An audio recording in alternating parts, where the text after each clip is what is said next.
Do I look beautiful? Always. Thank you. Alex, couple of years away, why return? 4 years actually. Yeah. Why return? I mean, this is my religion. Isn't that crazy to say that? It actually is the most amazing high, it's the lowest low. And it's the thing that's defined me in as an adult, weirdly, about who I don't feel a man unless I'm in a cage or in a ring. And it's a fantastic way to challenge yourself. And I'm 40. I'm a mature athlete, and I've been making excuses. I've been, oh, my back, oh, God. And I thought, do you know what, Reid? I imagine I had a time machine. I went in the future, 10 years, to 50-year-old Alex Reid, and that 50-year-old Alex Reid was saying to 40-year-old Alex Reid, you've just been offered this opportunity, because I was umming and ahhing about fighting, because I haven't fought in 4 years. Reid, go for it. So I've gone for it. I'm the sort of person who always takes a challenge. And it's a bit scary, but do you know what? I love that. It's like a roller coaster. They're a bit scary, but you have a lot of fun. That's my plan for this. Have a lot of fun. How did this opportunity come about to be on this card here in London?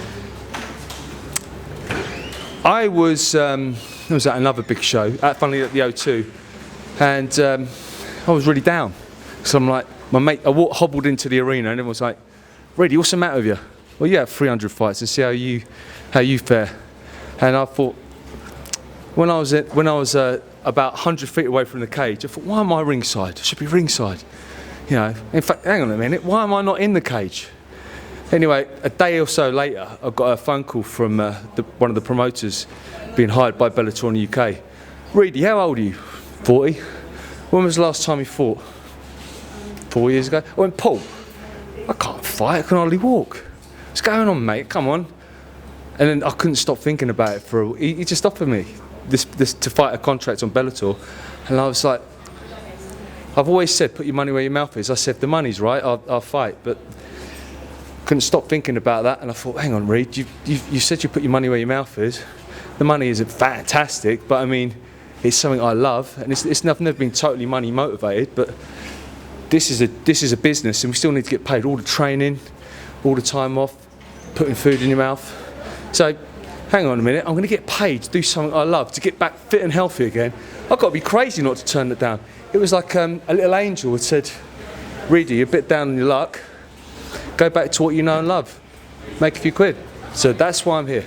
So how are you feeling then, mentally and physically, going into this fight on Saturday? I'm not fighting Manuel Garcia, I'm fighting Alex Reid.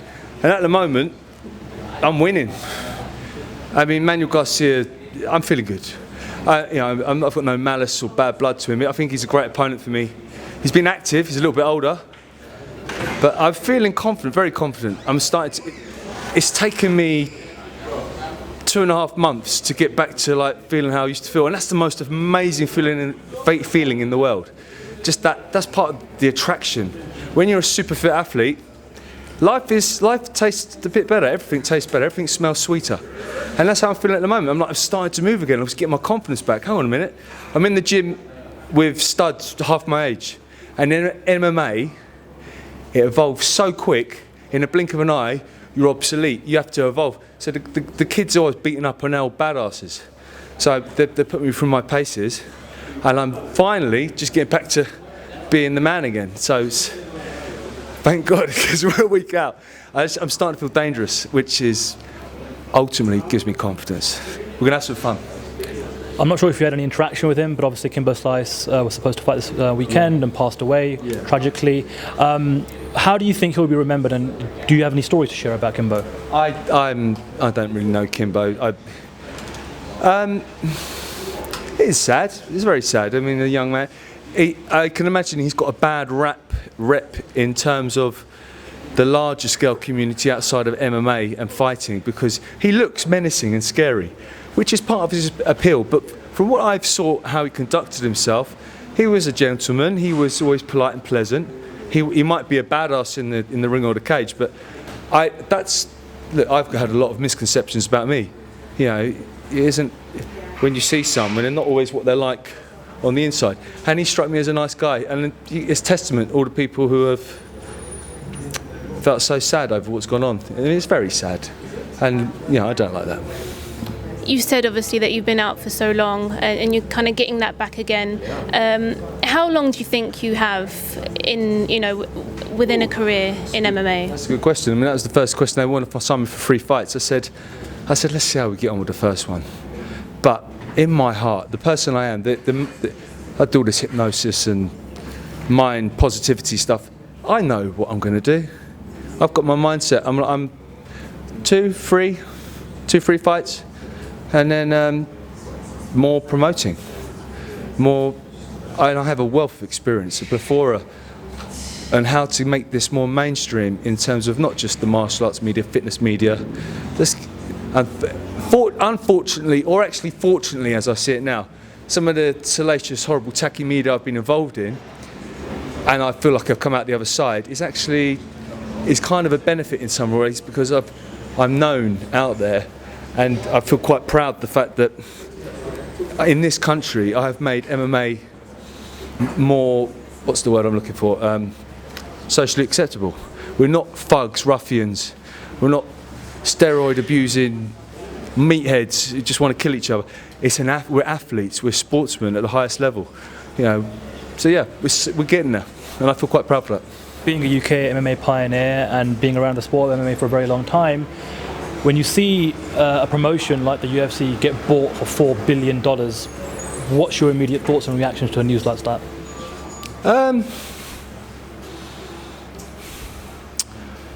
The UFC. What's my reaction to the UFC selling? Being bought for $4 billion and that much money being pumped into the sport.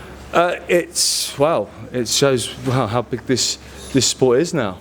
I mean, I don't know statistics on other sports. Do you have any statistics on? It's the largest sports purchase in the history of any sport. I was going to say that. I didn't have the statistics to hand, but that's pretty much. So that said, wow, where's MMA come? It's amazing. We're only growing as well. Since the dawn of civilization, the dawn of time, man has always wanted to see another man fight each other. It's the most basic form of entertainment. Gladiators, every civilization around the world has some sort of martial arts games. So it's fantastic. Obviously, in today's world, we have Ultimate Fighting. We have Bellator. So yeah, it's exciting times. Alex, K1 here. Looking good, mate. You've had more. Looking good too. Cheers. You've had more fights than people do have had sparring bouts. So you've been around the scene for since you were a teenager, if I recall correctly. There's a journalist by the name of Jessica Hudnall who's written an article very recently for Uproxx, basically lambasting Bellator's doping procedures and process. Now, you're a veteran of MMA. You're a UK MMA legend. You've seen everything. You know everything. Things that are off the record. How have you found the procedures with the medical side of things, the overall with Bellator for this event? Other than having to travel to Liverpool, being a Londoner, I thought they were fantastic. That was just a pain in the bumhole, because we're Londoners. But I thought it was very, very professional. The medical procedures. I mean, what kind of the brain scan, any concussions and stuff, MRIs? Yeah, I had the full MRI. I was always saying, we should have HIV checks or what's in our blood, because as unlikely as it is to catch something like that. If someone's punching you and someone's dripping blood in your mouth, I'm like, I don't want to know. So that's very reassuring. So actually, that was very good. I was actually very impressed. I was getting my microphone replaced this morning at CVP in Brentford. Thank you for them for sorting it out. The elderly lady at the front desk, when I mentioned that, I'm going to be covering you today, she's like, oh, Alex Reid, is he still fighting? What do you say to the casual fans, to the wider audience, general public, especially in the UK and Europe and wider field, who don't follow combat sports as much, but know about you because of things outside the sport? Yeah. What do you say about this, in inverted commas, comeback fight?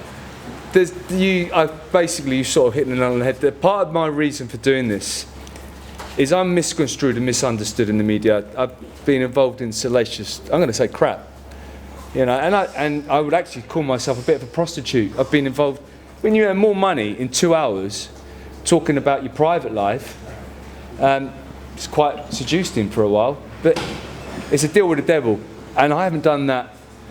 I'm happy to talk about my private life, it's nice, but I don't want to talk about my intimate goes on. So it's sidetracked all of my athletic career, my acting experience. I've done films, TV, soaps. I've had 300 fights at the highest level around the world. But no, all I'm known as somebody's partner. I maybe have a little bit of a chip on my shoulder. And the cross-dressing? And yeah, the cross-dressing, so what? I've done some cross-dressing. But I'm an ex-soldier. I believe in fighting for freedom and democracy. We live in a country where you can be what you want to be. But unfortunately, we still have a lot of stigmatisation and people do this. Ooh. And I'm like, really? I mean, I don't even really consider myself a cross-dresser. I've done it, and I've had fun doing it. But I mean, like, it's crazy. That I've known for many years as a cross-dressing cage fighter. And it's kind of a bit boring to me now. For a while I played on it. But listen, this fight is about reminding people who I am as a catalyst to get back out there into fitness, health, martial arts, which I love, and I plan on doing martial arts for the rest of my life. Also, to make my family, my daughter proud, away from all that silliness.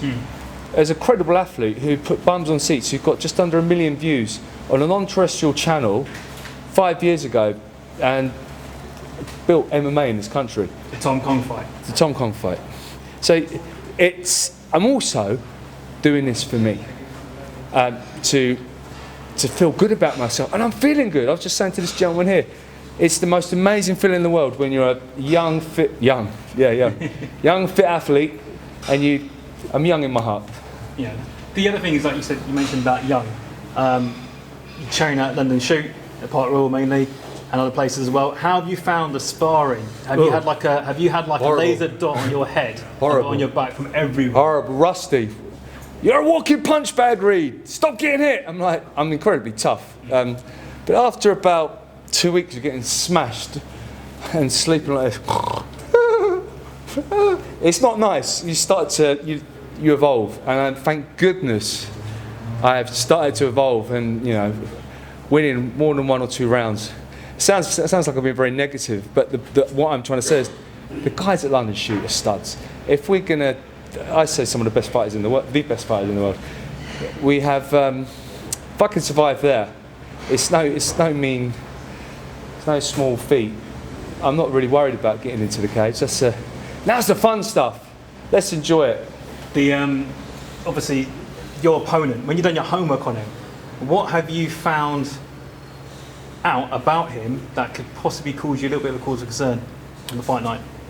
Like I said, I'm not fighting him. I'm fighting Alex Reid. But if we're going to be, I've got to be a little bit strategic and tactical.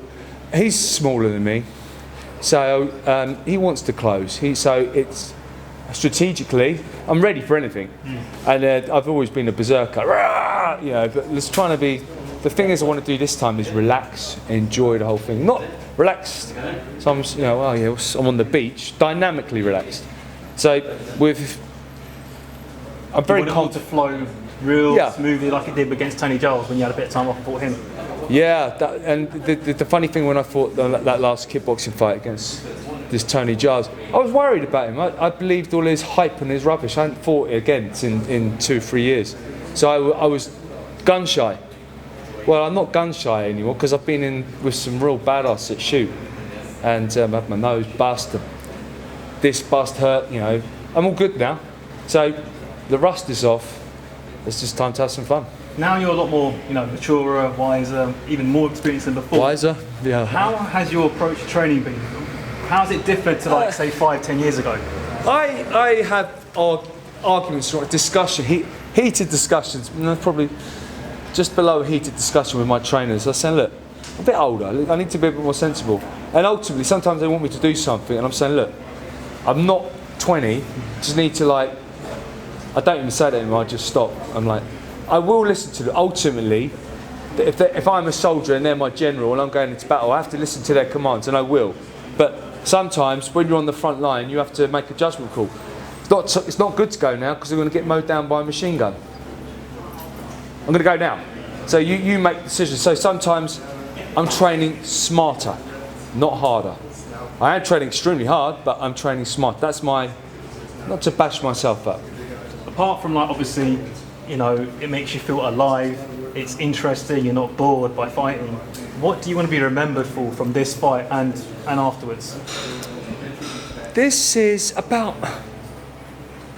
fight particularly is Yeah, well, he was a good guy. He's a good guy. I say on my Twitter handle, Alex Reid, the cage is my stage. I'm a performer, and on Saturday I get to perform, and it's want to look good. Are you late? Like I said earlier, fighting has been since the dawn of since the dawn of civilization. Man has wanted to see another man fight. It's the most entertaining thing out there. He's going to win. He's going to win. So this is time to perform. Cool, brilliant. Thanks for your time and good luck. Alex, one more